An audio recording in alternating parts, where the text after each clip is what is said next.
the change evaluation, I have this highlighted here because this was added in version 2011. So version 3 of ITIL did have an update in 2011.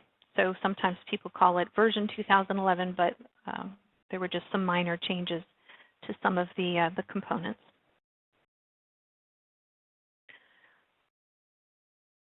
So here, the first process that we'll talk about in a little bit more depth is IT service asset and configuration management. We've maintained the use here of the term CIs, or configuration items. Typically, this is the hardware and software that make up the IT infrastructure. Especially when we're talking about configuration management, it's configuration management that forms the basis of our configuration management databases, our configuration management models. And this is really where we can start to form the relationships between CIs, and as we document that, it can help to inform all of the other IT processes. I mentioned the CMDB. In version 3, we actually went a little bit beyond the CMDB to something called the CMS. A CMS is simply a set of federated CMDBs, so that we have a lot of different sources for configuration management information. So we may capture CIs from a number of different discovery tools, or even things like vendor spreadsheets. There are certain assets that are not discoverable, so we may need to manually or in some other automated fashion input the assets into our configuration management database. As much as this can be automated, the better. Certainly one of the things that we find with configuration management databases and configuration management systems is that the data can become outdated very quickly, and then it's not really useful at all if it's not accurate. So there are a number of discovery tools I mentioned, and also tools such as barcode scanning capabilities. So we work with tools and actually have developed our own tools for barcode scanning integrations into the various IT service management applications that we work with, because it is important, especially when you're looking at a large serial number or other asset tag. It's very easy to make mistakes, so we want to try to keep that information as accurate and automated as possible.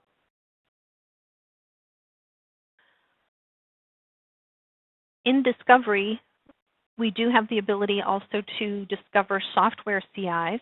So it's not just the hardware, but also the installed applications on any particular workstation or server. The software CIs combined with license information and documentation forms what we call the definitive media library.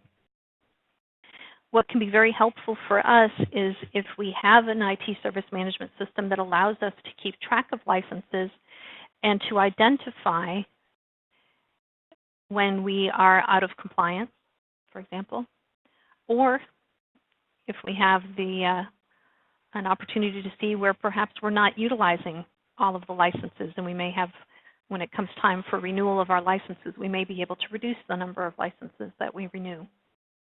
So that information can be very important and can form a significant cost savings to the organization, whether it be by avoiding fines or, on the other side, by being able to reduce the support and maintenance for the software that we're deploying.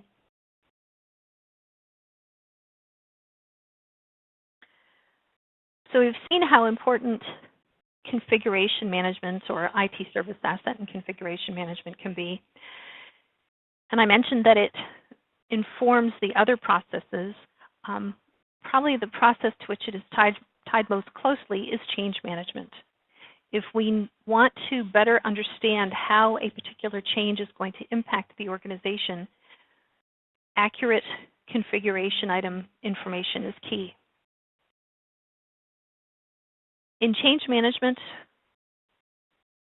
our goal here is to enable positive changes, beneficial changes to be made, while at the same time preserving the integrity of the live environment.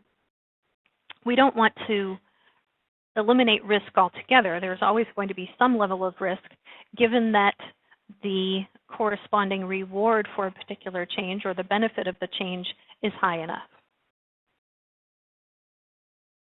We want to include everybody in the organization in this process. So if somebody submits a service request, or even if they log an incident with the service desk, we want them to be able to request new or changed services and to have that considered as part of our ongoing change process. And I think here, with change management,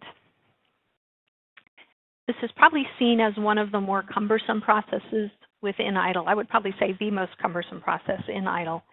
And there's been a lot of focus on how can we accomplish more agile development if we are bound by the rules inherent in change management.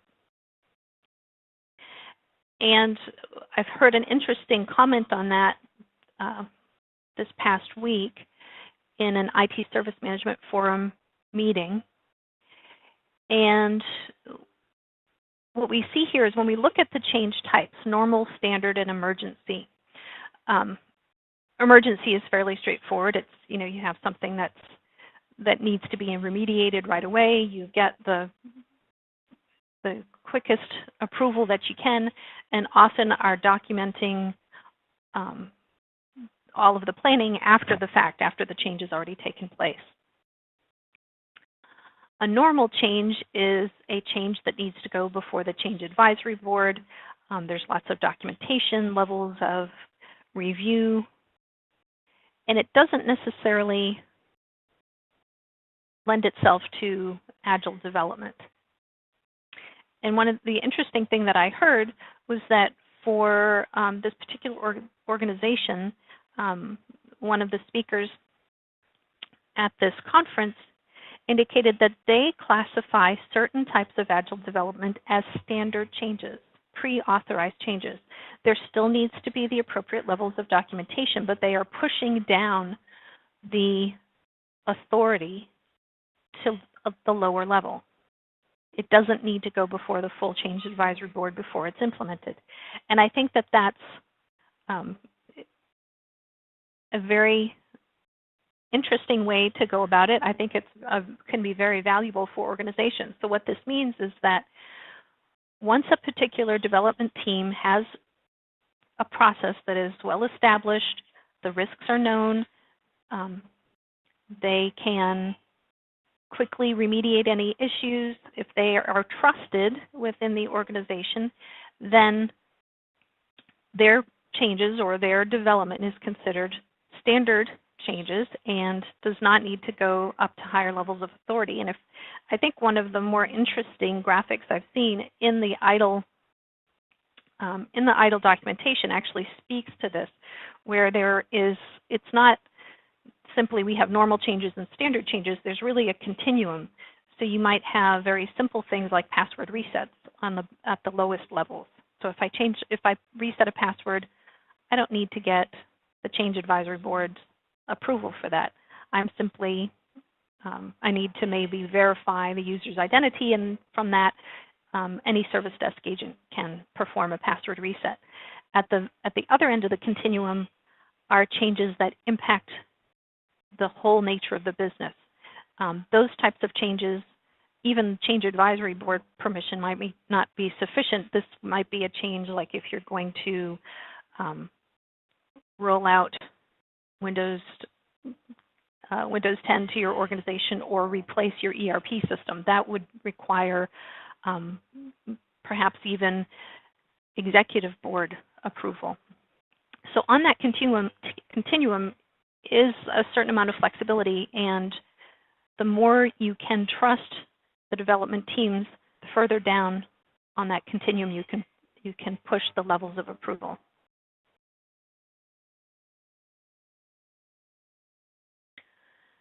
Having said that, there's still going to be the need for the change advisory board for keeping records of changes. These auditing requirements aren't going to go away just because you're an agile shop.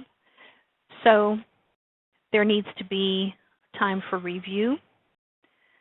There needs to be time to assess requests for change that have been brought forward, and even the change management process itself should undergo regular examination. So if you're finding that people are trying to sidestep the change process, sit down and determine whether the change process itself needs to be changed, and then take steps accordingly. The phases of a change include initiation, and as I mentioned, that you should enable initiation at any level within the organization. The change then goes through risk and impact analysis and assessment before being approved for implementation and finally review. The second to last phase of the change lifecycle is where we usually introduce release and deployment. So release and deployment management is the actual implementation of changes or implementation of new or changed services into the live environment. I would say that in release and deployment, there are two components that I would deem most important, and that would be testing under the build, test, and deploy phase, and verifying satisfaction.